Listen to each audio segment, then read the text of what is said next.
Hello everyone, my name is DS sir. You are watching my YouTube channel. Today I am going to tell you about the use of it. Please look at the whiteboard. Don't waste your time. Please pay attention to me. आप लोग थोड़ा ध्यान दीजिए, it का प्रयोग कहाँ कहाँ पे होता है। आज इसकी हम पूर्ण व्याख्या करेंगे। आप लोग ध्यान से देखिए, इट का जो कॉन्सेप्ट है, इट के बारे में जो आपके अंदर डाउट है, आज हम इसको क्लियर कर देंगे, ये हमारी उम्मीद है। देखिए, इट का प्रयोग मौसम, समय, दिन, तारीख, महीना या किसी बात पर जोर प्रकट करने के लिए इट का प्रयोग किया जाता है। ऐसे वाक्यों में इट का कोई अर्थ नहीं होता। शुरू में इट है तो कोई अर्थ नहीं है, अतः इसे इम्प्टी इट या इंट्रोडक्टरी इट भी कहते हैं।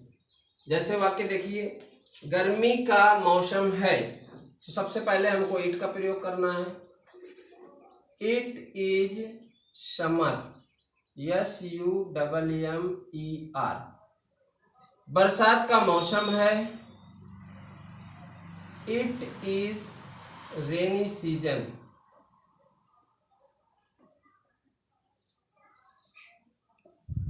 7 बजे हैं, इट का प्रयोग करना है। It is 7 o'clock। 3:30 बजे हैं, इट इज 3:15।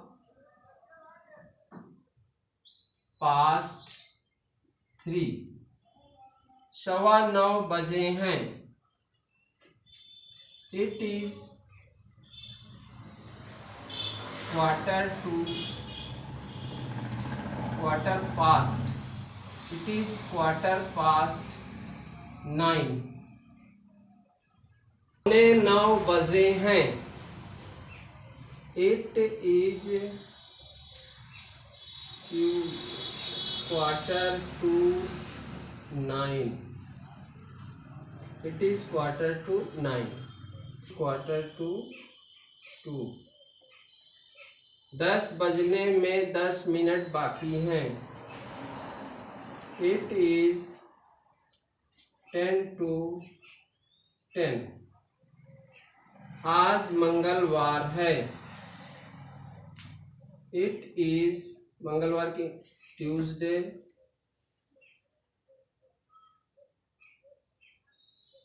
टुडे। जनवरी का महीना है, इट इज जनवरी। बरसात हो रही है, प्रेजेंट कंटिन्यूअस टेंस है, it is raining.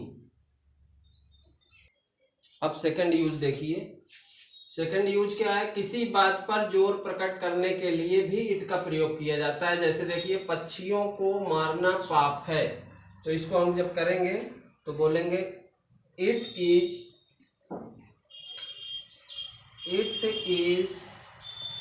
Sin to kill the birds. पंछियों को मारना पाप है, झूठ बोलना पाप है। सबसे पहले इट लिखें, इट इज सिन टू, झूठ बोलने की English tell a lie. It is sin to tell a lie. कहना सरल है किंतु करना कठिन। कहना सरल है कि पहले इंग्लिश बनेगी, इट इज इजी टू से but it is difficult to do।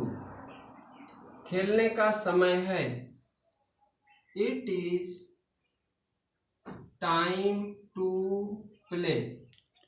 जैसे होता नाचने का समय है, it is time to dance। पढ़ने का समय है, it is time to read। झूठ बोलने से कोई फायदा नहीं। अगर कोई फायदा नहीं है या बेकार शब्द आए, व्यर्थ शब्द आए, तो नो यूज का प्रयोग किया जाता है और इसके साथ हमेशा ING का प्रयोग होता है। झूठ बोलने से कोई फायदा नहीं है, नहीं। It is no use telling a lie. पैसे लगते हैं, प्रेजेंट इंडेफिनिट है। It takes money. अब कोशिश करना बेकार है। It is no use trying now. अब नाचना व्यर्थ है। It is no use dancing now. Hello, अब तीसरा यूज आप लोग देखिए। तीसरा यूज क्या है भैया? समय लगता है। इट टेक्स, ये प्रेजेंट टेंस होता है। समय लगा, इट टुक, पास्ट टेंस हो गया। समय लगेगा कि कभी जिक्र हो तो फ्यूचर टेंस होता है। इट विल टेक का प्रयोग होगा। जैसे यहाँ पे देखिए, यह काम करने में मुझे 2 मिनट लगते हैं। सबसे पहले हमको बताना है समय लगता है, तो यहाँ प्रेजेंट टेंस हो गया। तो इट, ठीक, टेक्स, इट टेक्स हमने लगा लिया मेकिंग रूल के रूल से। इट के बाद टेक लगता है वर्ब, तो इट टेक्स लगाया। इसके बाद हमको ऑब्जेक्ट लिखना है, फिर मुझे है तो मी लगा लिया, इट टेक्स मी।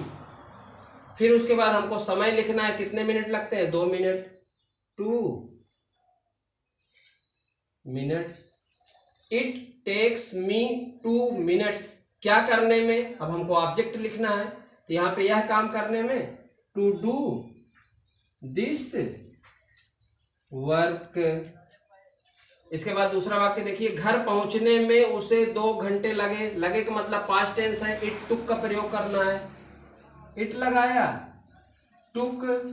इसके बाद हमको ऑब्जेक्ट लिखना है। ऑब्जेक्ट क्या है? हिम। It took him. फिर हमको समय लिखना है, कितना समय लगा? 2 घंटे, 2 आवर्स, 2 घंटे लगे। It took him 2 hours. कहाँ पहुंचने में? घर। To reach home. इसके बाद देखिए, राम को पत्र लिखने में 2 मिनट लगेंगे। कौन सा टेंस है? फ्यूचर। फ्यूचर में किसका प्रयोग होता है? इट विल टेक का। तो इट विल टेक के बाद हमें ऑब्जेक्ट लिखना है, फिर टाइम लिखना है। तो क्या हो जाएगा? It will take. यहाँ पे ऑब्जेक्ट कौन है? Ram. It will take Ram कितना मिनट लगता है? 20 minute, 20 minutes to write a letter. It will take Ram 20 minute to write a letter. इस तरह से हम थर्ड यूज इसका पढ़ लेते हैं। इट के साथ प्रयोग होने वाले कुछ इंपॉर्टेंट मीनिंग, जैसे कभी कभी की मीनिंग होती है now and then. Now and then. लगभग की इंग्लिश ऑलमोस्ट। अभी भी की इंग्लिश येट। हमेशा की इंग्लिश ऑलवेज।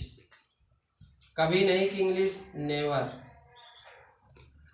सुबह की इंग्लिश मॉर्निंग। शाम की इंग्लिश इवनिंग। दोपहर की इंग्लिश नून भी होती है और मिड डे भी होती है, मिड डे। आधी रात की इंग्लिश मिड नाइट। गर्मी की इंग्लिश समर। जाड़े की इंग्लिश विंटर। बरसात की इंग्लिश रेनी सीजन। पतझड़ की इंग्लिश ऑटम। बसंत की इंग्लिश स्प्रिंग। अब की इंग्लिश नाउ। तब की इंग्लिश देन। आज की इंग्लिश टुडे। कल की इंग्लिश कल। कल की दो इंग्लिश होती है। अगर बीता हुआ कल है,